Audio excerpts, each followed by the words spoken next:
Hey, this is your average Joe trying to help you get the job that you want. So you're clicking this video, I'm guessing, because you've just finished your interview and either you've experienced the best interview you've ever given and you're stoked, or you've completely fumbled the ball and this is the worst interview you have ever done. Regardless, this is the number one thing that you should do to elevate your success rate to the next level. And that's a thank you email. What? It can't be that simple. How does that make me get a job? Slow down. When I say writing a thank you email, it doesn't mean just include one of these. For example, thank you so much for your time. Can you let me know the answer? If I get the job or not? When do I start? Thank you. I believe we didn't get enough time to talk about salary, so I'm looking at this much. The time when this email actually works is if it is very sincere and thoughtful in the way you've written it. And the third most important part is the timing. You don't want to send a thank you email straight after you finish the interview. This email will do a lot more than you think if done right. A good thank you email has 3 parts. I call this the 3 R's.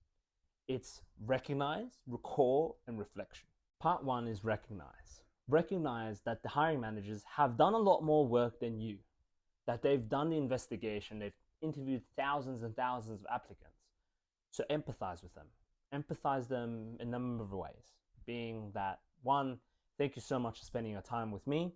Thank you so much for giving me a better understanding of the roles and responsibilities. Thank you so much for spending time answering my interview questions. Part 2 is recall.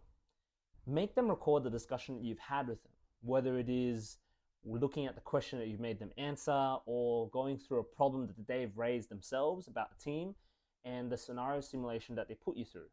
It's very versatile depending on your interview. But like a blurb at the back of the book, you don't need to give them the whole thing. You just need to summarize and try and limit this to a couple of lines. Part 3 is reflection. Let them know how much value you've gotten from this interview. Whether it is how you have been working on your weakness, how have they helped you recognize what you haven't seen before, and what have you done since the time from that interview. Take a look at the sample example I've written up for you here. Recognize. Hi Oscar, thank you again for this interview opportunity. I really appreciate it. Recall. I wanted to be very honest and upfront with you that this was one of the worst interviews I've ever completed. I was so heavily focused on what the role pack was describing, on what the role would require, which is delivering meaningful conversations, regular calls to customers, and having customer relationships. Reflection. I aim to flesh out my strength of customer service due to my previous role, thinking this would give me the advantage during the interview process, especially when I did not have any corporate back office experience as large as your company. After the interview, I searched up the company, understood that when the company has more current liabilities and assets, that would mean the company is not financially healthy. Recognize. I wanted to say thank you again for yourself as well as John for your time with me, as I really appreciate how much I've learned from this interview, and I have got a long way to go. I wish you the best in selecting the best candidates for your team if I am lucky to be one of them. Even if you're not successful for this role, let me tell you that you'll definitely stand out from the rest.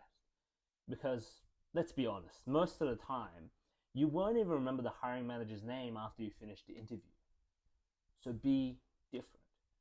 Because people will be truly amazed by how much value you get out of an interview, even if you weren't successful. Because no one wants to waste time. No one wants to feel like they've dragged into something and it wasn't worthwhile.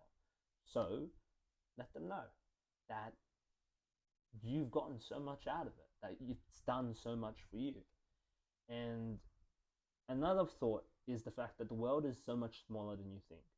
That person may recommend you to someone else, or they might have a future opportunity coming up and they'll remember you as a good candidate and they'll call you up and say, hey, are you free? Anything can happen. You getting the job doesn't necessarily mean you have the right skill set.